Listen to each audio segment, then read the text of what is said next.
తాకట్లో ఉన్న మీ బంగారాన్ని విడిపించి ఆ రోజు ఆన్లైన్ రేటుకి కొంటాం. Sharma gold company.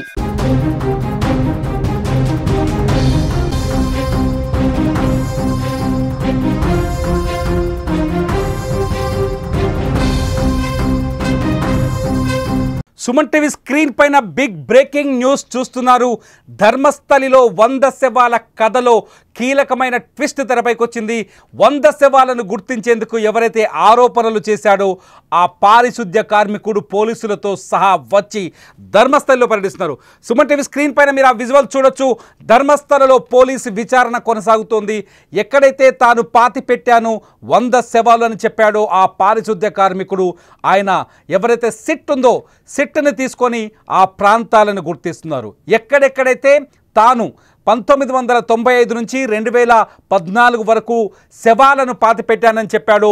ఆ శవాలను పాతిపెట్టిన ప్రాంతాలని ప్రత్యేక ఇన్వెస్టిగేషన్ బ్యూరో అధికారులకి చూపిస్తున్నాడు. ఆయనతో పాటు భారీ ఎత్తున పోలీస్ బలగాల్ని మనం స్క్రీన్ మీద చూడొచ్చు. ఒకసారి ఫుల్ ఫ్రేమ్ విజువల్స్ చూస్తే ఒక్కసారిగా పోలీస్ అతను చూడండి, అతను నడుచుకుంటూ వస్తున్నాడు. ధర్మస్థలిలో ఎవరైతే ఆ పారిశుద్ధ్య కార్మికుడు 2014 వరకు తాను 100 శవాలను పాతిపెట్టాను, ధర్మస్థలిలో నన్ను బలవంతంగా ఆ 100 మహిళల శవాలే, ఆ 100 శవాల్లో మహిళలు ఉన్నారు, అట్లాగే మైనర్ బాలికలు ఉన్నారు, వాళ్ళపైన రేప్ జరిగింది, ఆ తర్వాత ఒంటిపైన గాయాలు చూశాను, ఎక్కువ శవాలు నగ్నంగా వచ్చాయి, నగ్నమైన శవాలనే నేను పాతిపెట్టానంటూ ఎవరైతే జూన్ 4వ తేదీన ధర్మస్థలి పోలీస్ స్టేషన్కు వెళ్ళి ఫిర్యాదు చేశాడో ఆ పారిశుద్ధ్య కార్మికుడు విజిల్ బ్లోయర్ ఆయననే ఇవాళ ధర్మస్థలికి వచ్చాడు. ఇప్పుడు ఇన్వెస్టిగేషన్ కొనసాగుతుంది. మీరు ప్రత్యక్ష ప్రసారం ద్వారా చూస్తున్నారు. అక్కడ ఇన్వెస్టిగేషన్ సంబంధించిన విజువల్స్ ఎక్కడైతే చెట్ల పొదలు ఏదైతే నేత్రావతి నది పరివాహక ప్రాంతంలో ఆ శవాల్ని పాతిపెట్టానని చెప్పాడు. ఆ పాతిపెట్టిన ప్రాంతాలని ఆయన గుర్తిస్తున్నారు. సిట్ అతన్ని తీసుకొచ్చి ఇప్పుడు ఎక్కడ డెడ్ బాడీస్ని పాతిపెట్టారో ఆ పాతిపెట్టిన ప్రదేశాలని చెక్ చేస్తున్నారు. ఎక్కడైతే అంటే ఈ డెడ్ బాడీలని చాలా బ్లైండ్గా అంటే గోతి తీసి పూడ్చిపెట్టేసి వెళ్ళిపోయాను, ఎందుకంటే సీక్రెట్గా పాతిపెట్టమని చెప్పారు. ఎవరికి ఈ శవాలకు సంబంధించిన విషయాలు తెలియకూడదని తనని హెచ్చరించారు. అన్ని మహిళల శవాలే ఉన్నాయి, కొన్ని చోట్లయితే మైనర్ బాలికల శవాలు ఉన్నాయి. ఒక పెట్రోల్ బంక్ పక్కనైతే ఏకంగా ఒక స్కూల్ యూనిఫామ్లో వచ్చిన ఒక 15 ఏళ్ల బాలిక శవాన్ని కూడా పూడ్చిపెట్టానని ఇతను పోలీసులకు చెప్పాడు. అంతేకాదు ఒక మహిళ శవాన్ని అయితే పేపర్లో చుట్టుకొని వచ్చారు. అప్పటికే ఆమె పైన యాసిడ్ పోసి ఆ డెడ్ బాడీని రూపురేఖలు లేకుండా ఆనవాళ్లు లేకుండా చేశారు. యాసిడ్ పోసిన ఆ డెడ్ బాడీని తీసుకొచ్చి నాకు అప్పచెప్పి డీజిల్ పోసి తగలబెట్టమని చెప్పారు అని ఈ విజిల్ బ్లోయర్ చెప్తున్నారు. ఈ విజిల్ బ్లోయర్ ఎవరైతే ధర్మస్థలిలో పారిశుద్ధ్య కార్మికుడు పనిచేశాడు, నేత్రావతి నది తీరంలో ఆ ప్రదేశాన్ని పరిశుభ్రంగా ఉంచడం అతని పని. అయితే అతన్ని తీసుకొచ్చిన ఆ నేత్రావతి నది ఒడ్డున ఉన్న తనకి ధర్మస్థలికి సంబంధించిన కొందరు వ్యక్తులు, ప్రభావశీలులు అంటే ఏ రాజకీయాలని కానీ వ్యవస్థల్ని కానీ ప్రభావం చేసే వ్యక్తులు, చాలా శక్తివంతమైన వాళ్ళు తనను బెదిరించి డెడ్ బాడీస్ని తన చేత పాతిపెట్టించారని ఆయన ఆరోపిస్తూ వస్తున్నాడు. ధర్మస్థలిలో 100 శవాలు నేనే పాతిపెట్టాను, అయితే అక్కడ చనిపోయిన వారి సంఖ్య 100 కంటే ఎక్కువగా 500 వరకు ఉండొచ్చని అతను కొన్ని ప్రిడిక్షన్స్ కూడా చెప్పాడు. ఇతను చెప్పిన మాటల్లో వాస్తవం ఉందా లేదా అన్నది అతిపెద్ద చర్చగా మారింది. ఇతను చెప్పిన మాటల్లో వాస్తవం లేదంటూ ధర్మస్థలి ప్రజలు ఇతనికి వ్యతిరేకంగా తమ గళాన్ని వినిపించే ప్రయత్నం చేశారు. ధర్మస్థలి గ్రామ పంచాయతీ సర్పంచ్ ఏకంగా ప్రెస్ మీట్ పెట్టి ఇతను పచ్చి అబద్ధాలు చెబుతున్నాడు. మా దగ్గర ఎవరైతే అనాథలు ఉంటారో లేకపోతే ఇక్కడ చనిపోవాలని ధర్మస్థలిని ఒక కాశీగా చూస్తారు, దక్షిణ కాశీగా, ఇక్కడికి వచ్చి చనిపోవాలని ఆశపడే వాళ్ళు కొందరుంటారు, అటువంటి వాళ్ళ శవాల్ని పాతి పెడతాం మేమే, దానికి అధికారిక రికార్డులు ఉన్నాయి, వాళ్ళని పాతేందుకు కొంతమంది ఉద్యోగులు ఉన్నారు, ఆ శవాలని ఒక పద్ధతి ప్రకారం అంత్యక్రియలు చేస్తామని చెప్తారు. కానీ మీరు స్క్రీన్ మీద చూస్తున్నారు, అక్రమంగా శవాలు పాతిపెట్టిన ప్రాంతం ఇది. ఇక్కడే అతను కూడా ఉన్నాడు, ఎవరైతే విజిల్ బ్లోయర్ అని చెప్పారో మీకు సుమన్ టీవీ స్క్రీన్ పైన సర్కిల్లో రెడ్ అండ్ వైట్ సర్కిల్లో అతను చూపిస్తున్నాం. అతని ముఖానికి పూర్తిగా మాస్క్ వేసి ఉంది, చాలా లావుగా ఉన్నాడు ఆ వ్యక్తి. ఇతనే 2014 వరకు ధర్మస్థలిలో మీరు ఇంకొక స్క్రీన్లో చూడొచ్చు. ఆ లావైన వ్యక్తి మొహానికి మాస్క్ వేసి ఉంది. అతన్ని మీడియా కెమెరాల్లో కనపడకుండా, అతని మీడియా కంటికి చిక్కకుండా భారీ బందోబస్తు మధ్య, చుట్టూ ఒక పోలీస్ బెటాలియన్ ఉంది. ఆ బెటాలియన్ భారీ బందోబస్తు మధ్య ఆయన్ని ధర్మస్థలికి తీసుకొచ్చారు. మీరు ఇంకో స్క్రీన్లో చూడొచ్చు. పోలీసులు వాహనాల్లో అతన్ని ధర్మస్థలికి తీసుకొస్తున్న దృశ్యం ఇది. వాహనాల్లో పోలీసులు అక్కడికి వస్తున్నప్పటి ఈ విజువల్స్ సుమన్ టీవీ దగ్గర ఎక్స్క్లూజివ్గా ఉన్నాయి. ఈ విజువల్స్లో మీరు చూడొచ్చు, భారీ పోలీసు బలగాలను మోహరించారు. ఆ ఏరియాలో భారీ ఎత్తున పోలీసులను తీసుకొని ఆ పోలీసు బందోబస్తు మధ్య అతని ధర్మస్థలికి తీసుకొచ్చారు.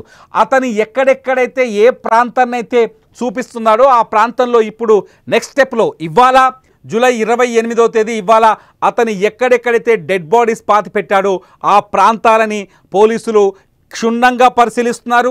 ఆ ప్రాంతాలని గుర్తిస్తున్నారు. అక్కడ తవ్వకాలు జరిపే అవకాశం కూడా చాలా స్పష్టంగా ఉంది. ఎందుకంటే ఇతను ఒకటి కాదు రెండు కాదు, ఇతను చేసిన ఆరోపణలు ఏ సినిమాల్లో కూడా ఇటువంటి సీన్ ఉండదేమో. సినిమా కథ కూడా ఈ స్థాయిలో ఇంత భయంకరంగా ఉండదేమో. ఏ సినిమా కథ కూడా మనం నమ్మలేం. నిజం ఇది. నిజంగా చెప్పాలంటే దేశం మొత్తంలో ఎవ్వరూ నమ్మలేనంత నిజం ఇది. ఇది నిజమైన వార్తే, నిజమైన విషయమేనా? అతను ఉద్దేశపూర్వకంగా చెప్తున్నాడా, నిజంగా చెప్తున్నాడా అర్థం కాని పరిస్థితి. నిజంగా ధర్మస్థలిలో 100 శవాల్ని పాతిపెట్టేంత దుర్మార్గులు ఉన్నారా? వరుసగా మహిళలపైన అఘాయిత్యం చేసి, లైంగిక దాడి చేసి, వాళ్ళ శవాల గొంతుల్ని కత్తులతో కోసేసి, వాళ్ళ శరీరాలని గాయపరిచి, వాళ్ళ శరీరాలపైన గాయాలున్నాయని కూడా చెప్తున్నాడు కదా, వాళ్ళ బట్టలన్నీ తీసేసి నగ్నంగా తీసుకొచ్చి పాతి పెట్టాల్సిన అవసరం ధర్మస్థలిలో ఎవరికి ఉన్నది అనేది పెద్ద ప్రశ్నగా మారింది. ఈయన 1995 నుంచి 2014 వరకు ఈయన ధర్మస్థలిలో పారిశుద్ధ్య కార్మికుడిగా పనిచేశానని చెప్తున్నాడు. ఈ స్పాన్లోనే దాదాపు ఈ 95 నుంచి 14 వరకు ఈయన దాదాపు 100 శవాల్ని పాతిపెట్టానని చెప్తున్నాడు. ఆ 100 శవాలలో మొత్తం మహిళలే ఉన్నారని చెప్తున్నాడు. కొన్ని శవాల్ని డీజిల్ పోసి తగలబెట్టానని చెప్తున్నాడు. అంతేకాదు మరికొన్ని శవాలు బాలికలు ఉన్నారు. స్కూల్ యూనిఫామ్ వేసుకున్న అమ్మాయిలను కూడా వదిలిపెట్టలేదు. ఆ దుర్మార్గులు అత్యంత పాశవికంగా అమ్మాయిల పైన లైంగిక దాడి చేశారు. ఇంగ్లీష్లో చెప్పాలి అంటే రేప్ చేశారని చెప్పినట్టుగా అతని మాటలు అతను పోలీసులకు ఇచ్చిన ఫిర్యాదు ఆధారంగా తెలుస్తుంది. ధర్మస్థలి పోలీసులకు కూడా మైండ్ బ్లాక్ అయింది ఇతను చెప్పిన మాటలు విని. సో ఇందులో నిజాన్ని తేల్చే పనిలో పడ్డ కర్ణాటక ప్రభుత్వం ఎవరైతే ఉందో సిద్ధరామయ్య ప్రభుత్వం, ఆ ప్రభుత్వం ఒక ప్రత్యేక సిట్ని ఏర్పాటు చేసింది. అడిషనల్ డీజీపీ ప్రణబ్ మహంతి నేతృత్వంలో సీనియర్ ఐపీఎస్ అధికారులు ఈ కేసుని ప్రత్యేకంగా విచారిస్తున్నారు. ఇప్పటికే టీం అంతా సెట్ అయింది. ఆ టీం ఏదైతే కోర్టు పర్యవేక్షణలో జైల్లో ఉన్నాడో ఈ ఆరోపణలు చేసిన వ్యక్తి, అతన్ని తీసుకొని ఇవాళ ధర్మస్థలికి తీసుకొచ్చింది. ఆ వాహనాల్లో, ప్రత్యేక వాహనాల్లో తీసుకొచ్చి ఎక్కడ పాతిపెట్టావు మహానుభావ నువ్వు ఆ శవాల్ని? నువ్వు చెప్పింది నిజమేనా, ఇది అబద్ధమా? ముందు నువ్వు శవాలు పాతిపెట్టిన ప్రాంతాన్ని చూపించు అంటూ అతన్ని తీసుకొస్తే అతను ఆ పోలీసులను తీసుకుపోతున్న వీడియో చూస్తే కళ్ళు బయలుగమ్ముతున్నాయి. నిజంగానే ఇక్కడ శవాల్ని పాతిపెట్టారా? ఇప్పుడు ఇవే ప్రశ్నలు తెరపైకి వస్తున్నాయి. నిజంగానే ఇక్కడ శవాలని పాతిపెట్టారా? నిజంగానే ఈ ప్రాంతంలో ఈ వ్యక్తి, ఇప్పుడు మీరు స్క్రీన్లో చూస్తున్నారు విజువల్స్ చూస్తున్న ప్రాంతంలో డెడ్ బాడీస్ ఉన్నాయా? ఆ 100 మంది మహిళల శవాలు ఇక్కడ దొరుకుతాయా? దొరికితే ఇది ప్రపంచంలోనే అతి భయంకరమైన సంఘటన అవుతుంది. ప్రపంచంలో ఎక్కడ, ఏ దేశంలో ఎప్పుడు వెలుగు చూడనంత భయంకరమైన సంఘటన అవుతుంది. భారతదేశ కీర్తి ప్రతిష్టలకు సంబంధించిన అంశం అవుతుంది. ధర్మస్థలి స్వయంగా మంజునాథ స్వామి కొలువైన ఆ తీర్థంలో, ఆ క్షేత్రంలో ఎవ్వరూ భరించలేని ఆఖరికి ఆ శివుడు కూడా జీర్ణించుకోలేనంతటి పెద్ద వార్తా సంఘటన అవుతుంది. అటువంటి పరిస్థితుల్లో ఈ విజిల్ బ్లోయర్ ఎవరైతే ఈ స్వీపర్గా పనిచేసిన ఈ వ్యక్తి ఉన్నాడో, మీకు విషయం తెలుసా? సుమన్ టీవీ ధర్మస్థలికి వెళ్ళింది. అక్కడ వెళ్ళి ఆ పరిసరాలన్నింటినీ షూట్ చేసింది. ఆ పరిసరాల్లో ఉన్న ప్రజల అభిప్రాయాలను తెలుసుకుంది. అక్కడ ఉన్న ప్రజల అభిప్రాయాలు మీరు స్క్రీన్ మీద చూసిన విజువల్స్, సుమన్ టీవీ ఎక్స్క్లూజివ్గా రికార్డ్ చేసిన విజువల్స్. అక్కడికి వెళ్ళింది Suman TV. Dharmasthali ground report videos మీరు సుమన్ టీవీలో చూడొచ్చు. ఆల్రెడీ గ్రౌండ్ రిపోర్ట్లో అక్కడి ప్రజల ఒపీనియన్ ఏంటి, ఈ 100 శవాల కథ వెనుకున్న మిస్టరీ ఏంటి, అసలు ఆ సౌజన్య అనే అమ్మాయిని ఎవరు చంపేశారు, సౌజన్య ఎందుకు మర్డర్ కేసు ఎందుకు మిస్టరీగా వీడలేదు, ఈ అంశాలన్నింటినీ మీకు సుమన్ టీవీలో ఇదివరకే మీరు వీడియోస్ చూడొచ్చు. అయితే ఇప్పుడు ఆ వ్యక్తి ధర్మస్థలికి రావడం, ఎవరైతే ఆరోపణలు చేశాడో ఆ ఆరోపణలు చేసిన వ్యక్తి ధర్మస్థలికి రావడం, ధర్మస్థలిలో ఆ శవాలు పాతిపెట్టాను, నేను ఈ ప్రాంతంలోనే శవాల్ని పాతిపెట్టాను, ఈ చోటనే నేను గోతి తీసి శవాల్ని పూర్తి చేశాను. మీరు ఈ విజువల్స్లో చూడొచ్చు, అతను బాక్స్లో కనిపిస్తున్న విజువల్ చూడొచ్చు. ఇప్పుడు అతను ఆ ప్లేస్లో నేను శవాల్ని పాతిపెట్టానని అక్కడ సిట్ అధికారులకు పోలీసులకు చెప్తున్నాడు. ఆ ప్రాంతాన్ని ఇప్పుడు క్షుణ్ణంగా పరిశీలిస్తున్న పోలీసులు, మార్క్ చేస్తున్న పోలీసులు ఆ ప్రాంతంలో పాతిపెట్టిన శవాల్ని తీసే ప్రయత్నాలు మొదలుపెట్టారు. ఖచ్చితంగా ఈ కేసు ఇవాళ నుంచి ఊహించని మలుపులు తిరిగే అవకాశం కనిపిస్తుంది. ఎక్స్పెక్ట్ చేయని మలుపులు తిరిగే అవకాశం కనిపిస్తుంది. ఆ వ్యక్తిని అక్కడికి తీసుకొచ్చి ఐడెంటిఫై చేస్తున్నాడు. ఒకవేళ అతను చెప్పిన చోటల్లా శవాలు దొరికితే ఇది నిజంగానే భయంకరమైన సంఘటన. చూడాలి అతను ఎక్కడైతే శవాలు పాతిపెట్టాడో ఆ వ్యక్తి చెప్పిన చోట శవాలు దొరుకుతాయా లేదా అన్నది ఇప్పుడు అతిపెద్ద మిస్టరీగా మారుతుంది. అతను చెప్పిన మాటల్లో ఒకసారి మళ్ళీ రిపీట్ చేస్తున్నా, ఒకసారి వినండి. అతనేం చెప్పాడు? జూన్ 4వ తేదీన ధర్మస్థలి పోలీసుల దగ్గరికి వచ్చాడు. ఒక రిపోర్ట్ పట్టుకొచ్చాడు తన వెంట, అట్లాగే ఒక బ్యాగ్ని, ఒక సంచిని కూడా మోసుకొని వచ్చాడు. ఆ సంచిలో ఏమున్నాయని పోలీసులు చూస్తే భయంకరమైన నిజాలున్నాయి. ఆ సంచిలో ఎముకలున్నాయి. అవి ఒక మహిళనంట తను పాతిపెట్టిన చోట సాక్ష్యం చెప్పడం కోసం, సాక్ష్యంగా చూపించడం కోసం ఒక మహిళను పాతిపెట్టిన చోట ఆమె అస్థిపంజరాన్ని వెలికితీసి, మళ్ళీ తవ్వి వెలికితీసి, పోలీసులు నమ్మరు అనే ఉద్దేశంతో వెలికితీసి ఆ ఎముకలన్నింటినీ బ్యాగ్లో వేసుకొని, ఆ బ్యాగ్ను భుజాన వేసుకొని జూన్ 4వ తేదీన ధర్మస్థలి పోలీసుల దగ్గరికి వచ్చాడు. ధర్మస్థలి పోలీసుల దగ్గరికి వచ్చి తన ఫిర్యాదు చూస్తే పోలీసులే అవాక్కైపోయారు. నిజమా? ఇక్కడ 100 మందిని పాతిపెట్టారా? ఇక్కడ మహిళలపైన అఘాయిత్యం జరిగిందా? ఇక్కడ మహిళలపైన రేప్ జరిగిందా? నిజమా ఈ విషయం అని షాక్ అయిపోయారు. వెంటనే విషయం అంతా దేశవ్యాప్తంగా సంచలనం సృష్టించింది. అతను చెప్పిన మాటల ప్రకారం 1995 నుంచి 2014 వరకు తాను 100 శవాలని అక్కడ పాతిపెట్టానని చెప్తున్నాడు. ఆ శవాల పాతిపెట్టడం వెనుక ధర్మస్థలిలో కీలకంగా ఉండే కొందరు రాజకీయ నాయకులు, ప్రభావశీలమైన వ్యక్తులు, అక్కడ శక్తివంతమైన వ్యక్తులు, వాళ్ళు చెప్పడం, వాళ్ళ ద్వారానే, వాళ్ళు బెదిరించడం ద్వారానే, వాళ్ళు ఇవ్వటం వల్లే ఆ శవాల్ని పాతిపెట్టానని చెప్పాడు. ఆ తర్వాత 2014 వరకు అతన్ని బెదిరించి హత్య చేస్తామని బెదిరించడం వల్ల వరుసగా శవాలని పాతిపెట్టానని చెప్పుకుంటూ వచ్చాడు. 2014లో తమ కుటుంబంలోని, అంటే 2003లో ఒక బాలిక శవాన్ని పాతానని, అట్లాగే 2008లో ఒక మహిళ శవాన్ని పాతానని, వాళ్ళ ఆ పాతిపెట్టిన శవాల ప్రాంతాలు కూడా చెప్పాడు. అంతేకాదు అలా పాతిపెట్టిన శవాల్ని 2014కు వచ్చేసరికి తమ కుటుంబంలోని ఒక బాలిక పైన కూడా, ఒక మైనర్ బాలిక పైన కూడా ఇదే తరహా లైంగిక దాడి జరిగింది. ఆ దాడి జరిగిన విషయం తెలిసిన వెంటనే నేను ఇక్కడుంటే నా జీవితం నాశనం అయిపోతుందనే భయంతో అక్కడి నుంచి నేను పారిపోయాను. పక్క రాష్ట్రానికి పారిపోయి తల దాచుకొని 11 ఏళ్ళు బతికాను. ఆ 11 ఏళ్ళు నరకాన్ని అనుభవించాను. ఆ పాప భీతి నన్ను వెంటాడింది అంటూ పోలీసులకు అందించిన ఫిర్యాదులో అతను పేర్కొన్నాడు.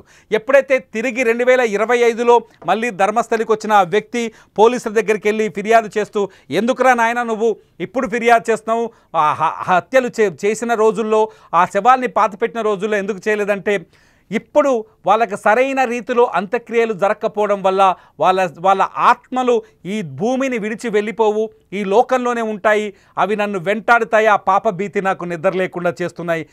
వాళ్ళ శరీరాల్ని వెలికి తీసి వాళ్ళకి సరైన వాళ్ళ కులాలు, వాళ్ళ మతాల ఆధారంగా, సంప్రదాయాల ఆధారంగా ఆ శవాల్ని మళ్ళీ తిరిగి అంత్యక్రియలు చేస్తే నాకు ఆ పాప భీతి తగ్గుతుంది. అందుకోసమనే నేను పోలీసులను ఆశ్రయించాను. ఈ భయంకరమైన నిజాన్ని తన గొంతులో దాదాపు 11 ఏళ్ళు, అంటే ఒక రకంగా చెప్పాలంటే 30 ఏళ్ళు దాచుకున్న, ఆ గొంతులో దాచుకున్న ఆ నిజాన్ని ఇప్పుడు వెలుగులోకి తెచ్చానని చెప్పుకొచ్చాడు. అతను చెప్పిన మాటలు విని ఒక్కసారిగా కర్ణాటక రాష్ట్ర ప్రభుత్వం అదిరిపడింది. అంతేకాదు అక్కడ రాజకీయ దుమారం చెలరేగింది.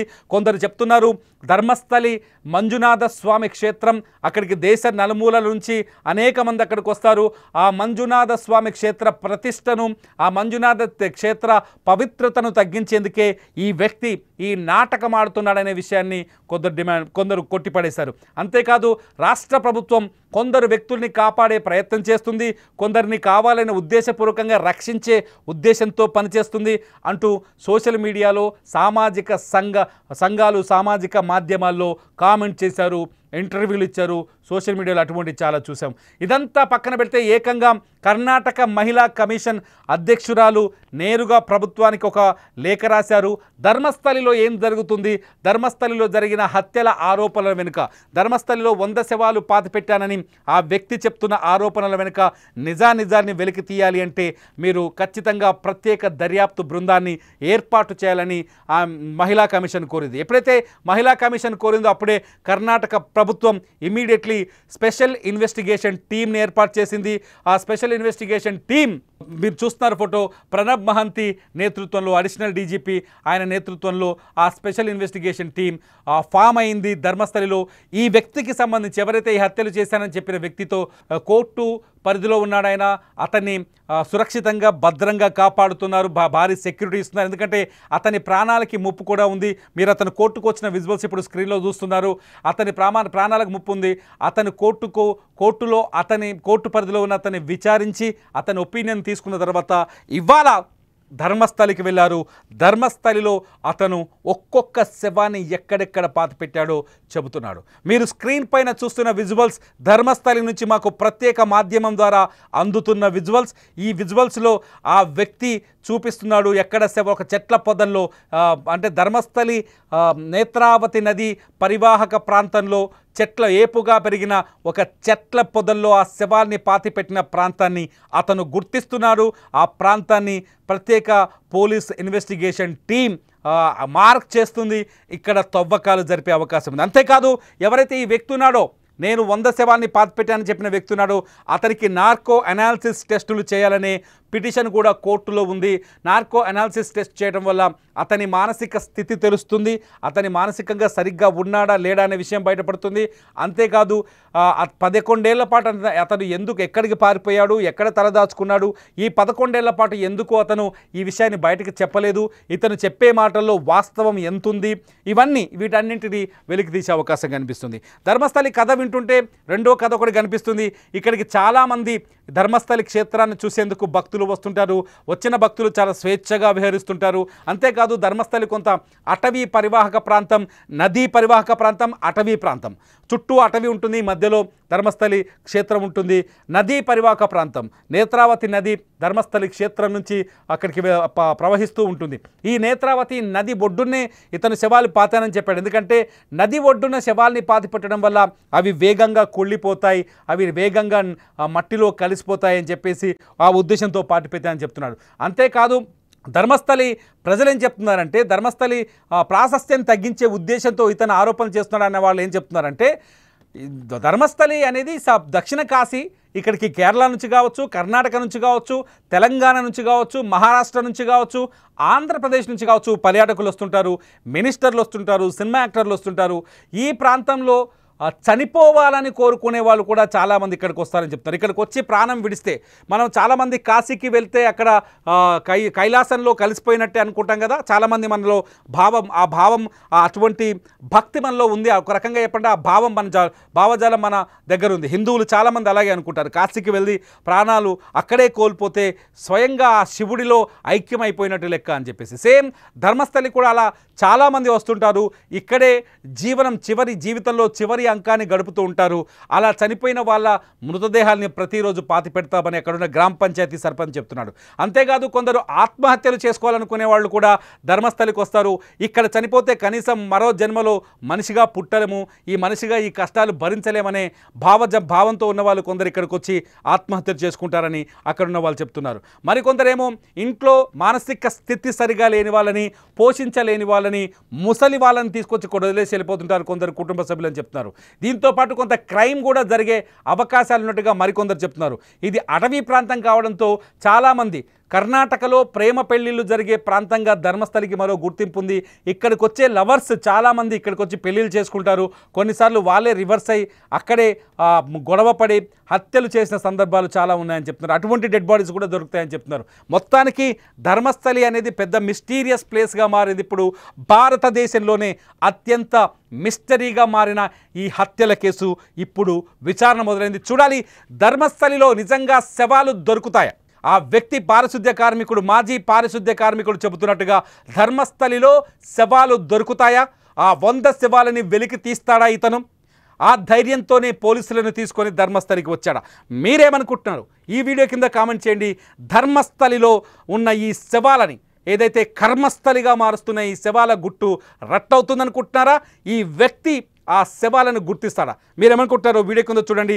ధర్మస్థలి అప్డేట్స్ కోసం చూస్తూనే ఉండండి సుమన్ టీవీ డిజిటల్ లైవ్, అట్లాగే సుమన్ టీవీ లైవ్.